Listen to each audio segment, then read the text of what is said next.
अगर कभी गलती से मेरी गर्लफ्रेंड बन गई तो मैं उसे पीला दुपट्टा दूंगा। क्यों?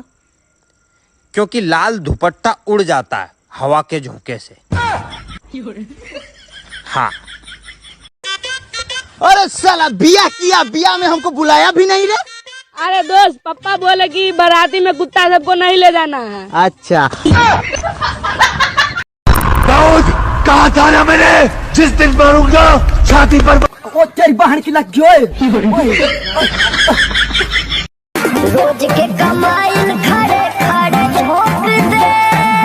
होई सकरी नमरिया कमरिया में खोस दे। तो सराउ जब रोज के कमाई कमरिया में खोसबा, एक दिन वो दिन आई ना घरे घरे लेके कटोरा घूमबा।